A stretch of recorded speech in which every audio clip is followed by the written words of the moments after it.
So, friends, we were discussing one of the most shocking and sensitive incidents in modern Islamic history, an incident that unfolded inside the holiest place for Muslims, the Kaaba, located within Masjid al-Haram in Mecca. This was the event in which thousands of Muslims were wounded, taken hostage, and psychologically scarred during the month of Muharram in the year 1399 Hijri, corresponding to November-December 1979. The central question remains: who were the people behind this operation? Who trained them? What were their objectives? And how did the Saudi state respond to a crisis inside the House of Allah itself? All these questions have been partially discussed earlier, and references to them can still be found in previous discussions and top comments. At this point in the story, we had reached the stage where the Saudi royal family was facing a dilemma of unprecedented magnitude. The House of Saud now had to make a decision that no Muslim ruler had wanted to make for centuries: whether force could be used inside Masjid al-Haram. For such an action, religious legitimacy was essential. A fatwa was required, not just from ordinary scholars, but from the most powerful religious establishment in the kingdom. This establishment was not the military. In Saudi Arabia, real authority rests on two pillars: political power held by the royal family and religious legitimacy provided by senior scholars. At that time, among the most influential religious figures was Sheikh Abdul Aziz bin Baz, whose authority carried enormous weight. His interpretations shaped Saudi religious policy for decades.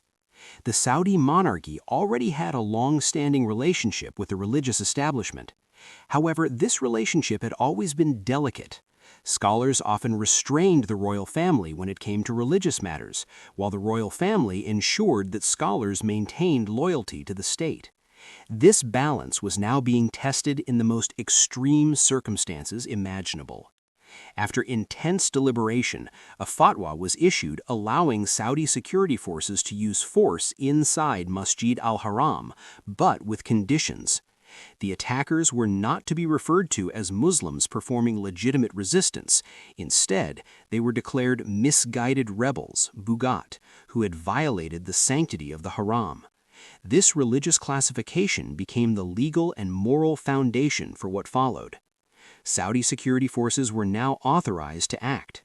Snipers were placed on minarets, armored units were mobilized, tanks moved toward Mecca, an image that remains almost unthinkable even today.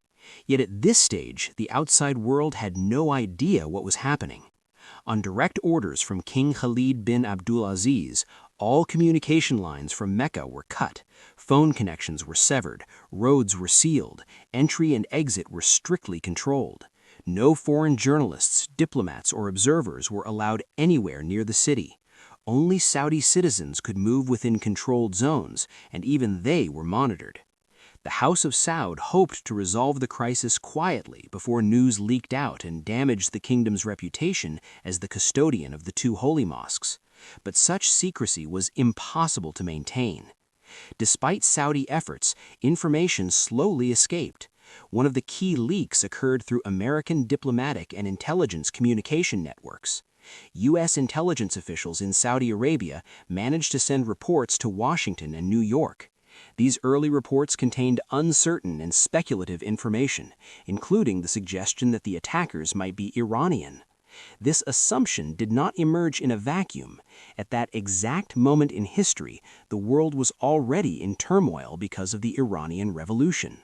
Ayatollah Ruhollah Khomeini had overthrown the Shah earlier that year, and Iran had become the center of global attention. The U.S. Embassy in Tehran had been seized, and 52 American diplomats were being held hostage. Every major American newspaper was filled with stories about Iran, Shiite revolutionaries, and Islamic radicalism.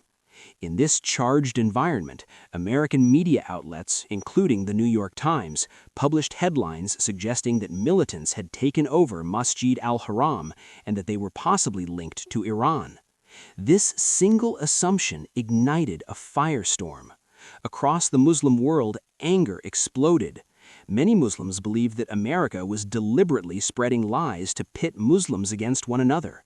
Others suspected a larger conspiracy. In countries like Pakistan, Turkey, Libya, and Egypt, protests erupted. Anti-American slogans echoed through the streets. In Islamabad, an enraged mob attacked the U.S. Embassy. Buildings were set on fire. Several people were killed, including 2 American Marines. Vehicles were destroyed, and diplomatic property suffered massive damage. Similar unrest occurred in other Muslim countries. The situation was spiraling out of control. The U.S. government, already struggling with the Iran hostage crisis, now found itself accused of involvement in an attack on Islam's holiest site. Iran, for its part, also reacted strongly. Ayatollah Ruhollah Khomeini accused America of the Great Satan and Israel the Lesser Satan, claiming that the crisis was a part of a Western plan to divide Muslims. Only after several days did the Saudi government issue an official statement categorically denying any American or Iranian involvement, but by then the damage had been done. Inside Masjid al-Haram, the situation remained dire. The leader of the attackers, Mohammed bin Abdullah al-Qahtani, had declared himself the Imam Mahdi, the prophesied figure in Islamic eschatology. His followers truly believed in this claim. Many were young, ideologically driven, and ready to die. Qahtani himself became increasingly reckless. Convinced that divine protection made him invincible, he exposed himself during a firefight. He was shot and killed by Saudi forces. His death had a profound psychological impact. For many of his followers, the realization dawned that this man could not be the Mahdi. Doubt began to spread. Nevertheless, the resistance did not immediately collapse. Qahtani's brother-in-law, Juhayman al-Otaibi, took command. He and his remaining followers retreated into the vast underground chambers beneath Masjid al-Haram, a complex network of tunnels and rooms that Saudi forces were unfamiliar with. This underground maze turned the operation into a nightmare. Saudi troops lacked accurate maps and specialized training for such combat. Conventional tactics failed. Tear gas proved ineffective. Casualties mounted. At this point, Saudi Arabia sought external assistance. Non-Muslims could not be deployed directly because foreigners are forbidden from entering Mecca. However, intelligence support and technical advice were quietly provided. Eventually, Saudi Arabia turned to France. The French counterterrorism unit, GIGN, had experience with underground warfare and gas deployment. According to multiple accounts, French operatives were temporarily converted to Islam to legally enter the Holy City, though official documentation of this remains classified and disputed. French specialists helped design a plan using specialized gas to flush the militants out of the tunnels. Pakistani Special Services Group commandos, all Muslims, may also have assisted, though this was never officially acknowledged at the time. After nearly 2 weeks of intense fighting, the siege finally ended on December 4, 1979. Masjid al-Haram was liberated, but the cost was immense. Bullet holes scarred the walls. The smell of gas and death lingered in the air.